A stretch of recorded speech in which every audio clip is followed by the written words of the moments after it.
Howdy folks, Sam here. I do hope you're keeping well. I hope you enjoyed that little melody.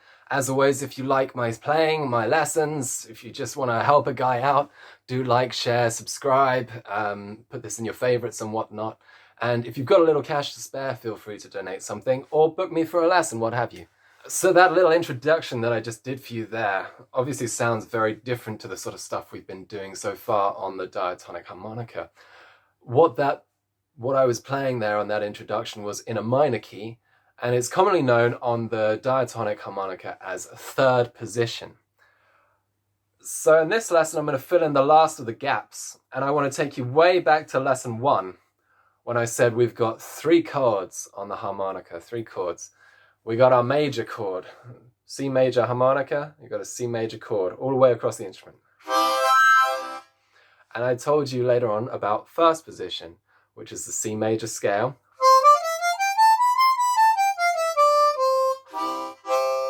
Goes with the C major chord.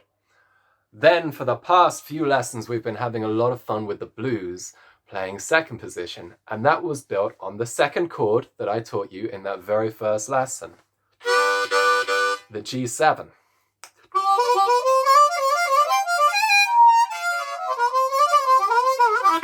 I need to warm up the harmonica a little bit better, but you have that. We've looked at second position, and that is the cornerstone of our blues playing on the diatonic harmonica, and I'm sure you can agree, hopefully by now, it's a hell of a lot of fun.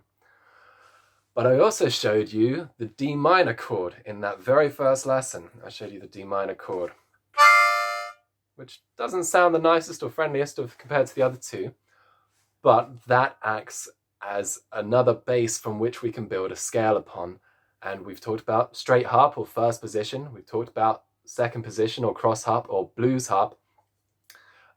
This third chord and the accompanying scale we call third position. It's a minor key. Technically, if you've been keeping up with your music theory, it's called D Dorian. It's a mode of C.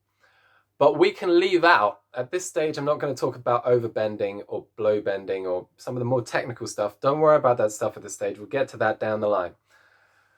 At this stage, you can leave out the B natural, which we'd need a B flat to make it D minor. But you can leave that note out, and you don't lose much by doing it, and you can play, a minor key.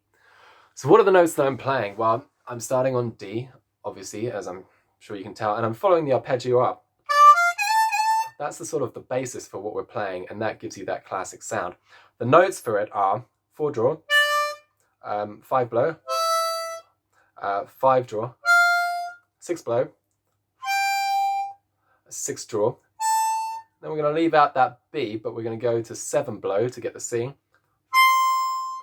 And then we're going to go up to 8 draw.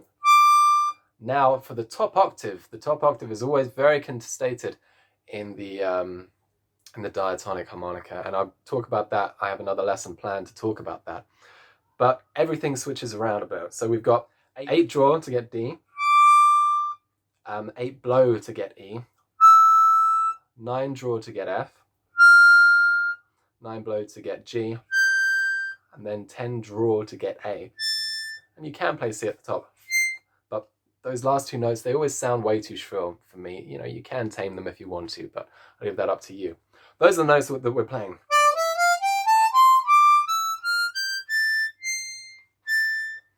And those are the notes that are available for us, and you can play that as a scale. Now, the interesting thing about third position is that D Dorian in general, the Dorian scale is the preferred minor scale for playing jazz.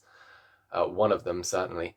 And having that minor arpeggio, 4 draw, 5 draw, 6 draw, so many songs and so many jazz songs are built around that. And you can use some of the examples that I started with. A lot of the 20s and 30s songs, standards, are built around that layout, and you can pick them up and transfer them onto the diatonic with ease. Summertime,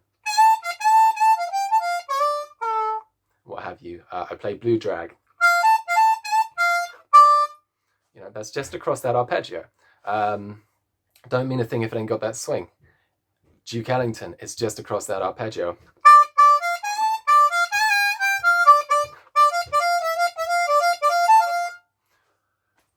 So have a think of those standards. St. James Infirmary would be another one. Songs like that, and just, practice them, have some fun with them. Try soloing in the top octave. You can play this in the bottom octave as well. It's a little bit harder. You have to have a lot more control over your bends, but you can play one draw to get that D, two blow to get E, two draw full step to get F. Probably easiest to go then three blow to get G, then a whole step bend to make sure you get A, not a half step bend, which we use more in the blues. Then up to blow 4 to get C, and then draw 4 to get the octave D. I've already showed you the middle octave there. The other thing you can do is you can imply the harmonic minor with this by bending down a semitone on that 4 draw. You can do it on the bottom octave as well.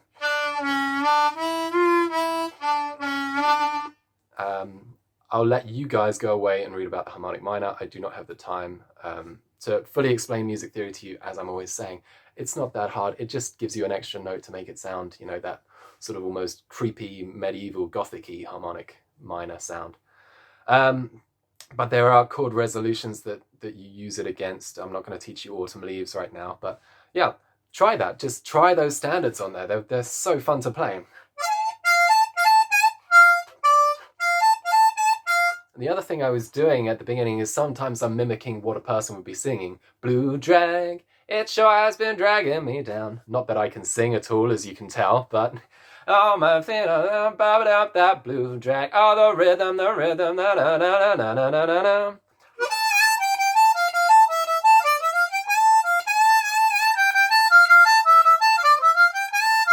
Now, a lot of players, they'll play in that middle octave.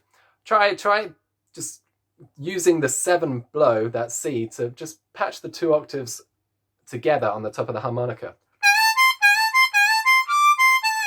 That's one of my favorite licks in this third position, is slightly bending the 6, that bend on the 6 to the blow 7, and then up to that 8 draw to get the octave D, back to blow 7, back to the bend on the 6. And that just always sounded like a little piano player just having some fun up in the top octave over a jazz standard. So I've just adjusted this reed and I'm going to have to readjust it.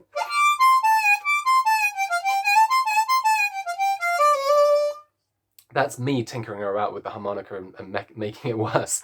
But there you go. Those are some fun licks. That is third position in a nutshell. I've mentioned a lot of standards that you can now go and listen to by ear and pick it up on the harmonica and, have some fun with it. As always, drop me a message if you're struggling, leave a comment, say nice things, and I will do my best to help you guys out. Take care. See you in another lesson soon.